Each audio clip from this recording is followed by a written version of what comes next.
Well, we're back for one of the final installments in our 12 Days of KRUXmas series, and delighted to have an opportunity to chat briefly with Baptista Panda. Some of you may have met Panda on Thursday nights. He's been fairly regular attending those talks and has been helping KRUX with some advertising and helping us with organizing seminars. And so anyhow, this is just an opportunity for us to chat a little bit about the significance or the importance of KRUX, as well as international church ministry and some of the things that you're doing for the good of the church, even while you're here, for the good of the church in Angola. Yeah. So glad to have the opportunity to chat today. Oh, thank you to have me. Yeah, so first off, you just want to introduce yourself to everyone who will watch or listen a little bit about who you are. Okay.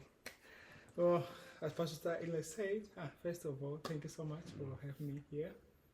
I hope my voice is loud enough for you to be able to understand my Portuguese English accent.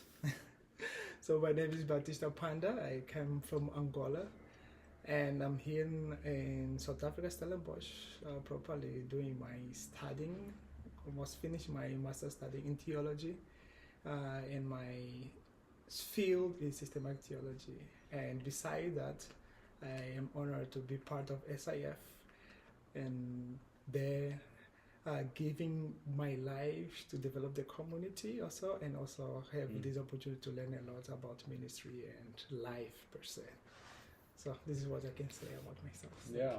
And then beyond yourself, you're married, and very importantly, as we're recording nearly, we're getting close to Christmas. Yes. Your family whom you will go see soon. Yes. Yeah. Yes, I'm married with Teresa Panda, my wife, and we have a son, a very energetic son, 5 years now. So I have some guidance to give you if you are single or don't have a son yet. Yeah. Yes. Great. So I think we just want to begin by asking, what is valuable to you, or why do you see what KRUX is doing as valuable or important? Yes, for me, KRUX does something very necessary today, which is open a space for dialogue between Christianity, faith, theology, and culture. This is the thing that I find amazed, all the talk that we have every Thursday, because we invite people that are other theologian or that are not even theologian, and they come and share how are they enjoying and also struggling to live their profession or their career with their faith, and how to make sense in life with these two hands that they have. So have been very interesting time to listen and also to give some comment. And for me, it's quite sad people not take advantage of this kind of circle, kind of environment that is created by KRUX. So this opportunity of having really free space to talk about how faith can be meaningful to your career or to your life, and how your career can also be a tool to improve or to advance the kingdom is really, really interesting. This is the thing that I would like to highlight about KRUX. Yeah, I was reminded of just how easy it is for us to disconnect faith and Christianity or spiritual life from everything else we do. And just the fact that you mentioned that KRUX does a great job of providing space for conversations about how to really bring those two back together. Yeah. So, And in the area for that, other thing that I also enjoy on those talking, the talking is not about giving close answers. It's more just to give insight, how you can get those insight and try to apply to your own experience, to your own let's say, daily routine, which is really really thoughtful. Yeah. Yeah. So from there, moving from KRUX, I want to ask just what has your experience been like, or what is valuable to you about the International Church? So Stellenbosch International Fellowship, the work that we're doing and that we are delighted to have you as a part of in serving international students, families, but also even then just the diversity of people within South Africa, so our local members and the population here in Stellenbosch. But what's been important or valuable to you about that? For me, SIS I see SIS like how the church is supposed to be. In the way you find every kind of people for almost every different part of the world that come together and try to build a really harmonic community. We acknowledge our differences, but we are really willing to go beyond our differences and live our faith together. Yeah. So this is the thing that I really appreciate, and I'm really amazed to see in SIF, which make me also realize that back in Angola, where I come from, we as a church, we end up being so focused in ourselves, in our group, and we forget that as a church we need to really be open with everybody. Call every race, call every tribe, call every clan to come together and celebrate the God that we have in common. So in SIF I can visualize it, and I can really easily go to Revelation, to last book of the Bible, and say how this is the way we're going to celebrate God very soon. Yeah, this is the thing that I really appreciate in SIF. Yeah, I'm sure you've heard me say this at various times on Sundays or in the office, but one of the things I like to repeat often is that I think it's important for the people in the church to recognize that this is a community that is witnessing, I think, in a very unique and powerful way to the power of the gospel, and pointing to the kingdom, like you mentioned, in terms of revelation and the coming together of all the peoples around the throne. But I think just reminding people, and that comes with both a identity. There's a piece regarding our identity, but also mission, and you sort of connected that and saying, this opportunity to invite all people in and to create a space where it's not that you have to give up, right? We don't just sort of compromise our beliefs, but you wrestle with and figure out how to incorporate and bring different people together within it. And so, continuing on with the church, I think it would be great if you could share a little bit about some of the projects and the things that you're doing back in Angola, or aspire to do in Angola. Maybe you can explain, this is not branding, but just to share briefly about some of those aspirations, and also some of the difficulties or the challenges you see facing the church. Yes, one of the main challenge Angola Church is facing is really what KRUX is trying to do here: create a dialogue between culture and the Bible and the faith, and how it can impact the society as a whole. Because usually everything has been made very separately. Now we are talking about politics. No God here. Look on the law, what the law says. And now Sunday is time to church. So, but we have Monday to Saturday when you are not in the church, like the local church, but we are dealing with a lot of things that impact our faith somehow. So I think this is one of the big challenge as African church need to really look out and how our faith can impact our life outside of the four walls of the church. Yes. If I can say something about here in South Africa, I think one of the big challenging here is more how faith can be a tool to develop or to build up intercultural or interracial friendship. Yes, because here, at least I don't know, maybe it's just here in Stellenbosch, because I must tell you, you can easily find groups just sitting in their own spaces. Yeah. And you can easily feel, like, for me, like as a foreigner, as an Angolan, I can easily feel tension between white South African and black South African. And sometimes I feel that they are afraid, or they don't know how to really overcome this gap.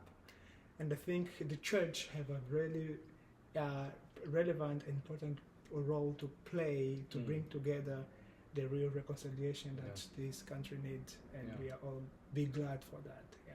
At least for me, coming from the U.S., one of the things that we talk a lot about is the fact that so many people want deep relationships, a community.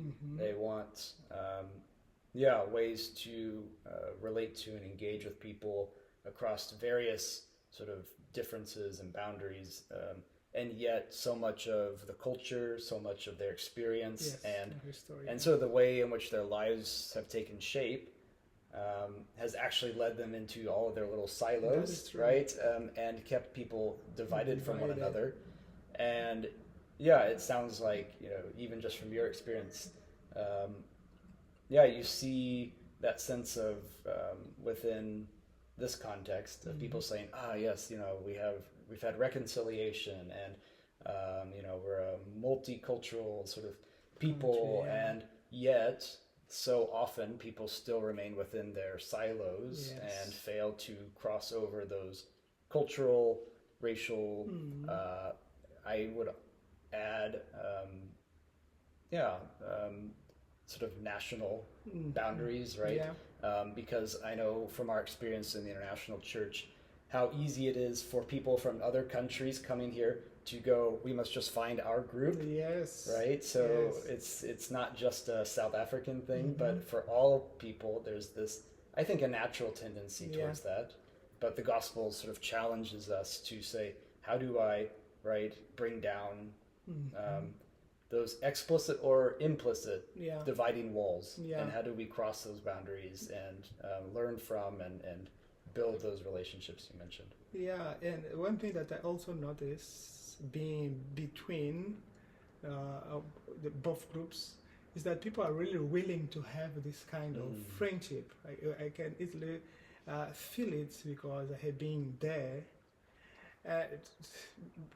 But I think people are struggling to find how. I think we as a church and KRUX also have been working on that.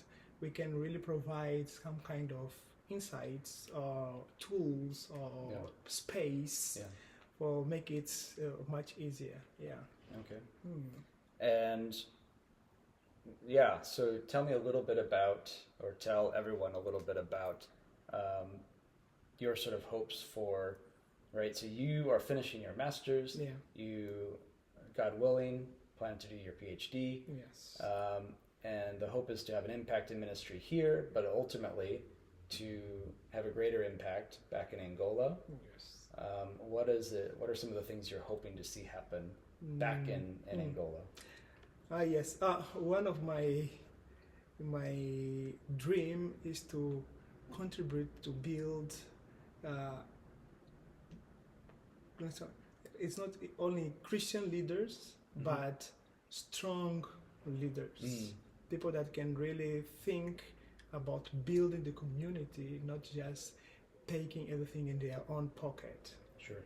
And I think our faith, Christianity, have everything we need to really provide this kind of or this kind of tools, this kind of equipment, this kind of facilities. So this is one of my dream is to build a leadership institute that will be focused on giving leadership skill to people that come to us.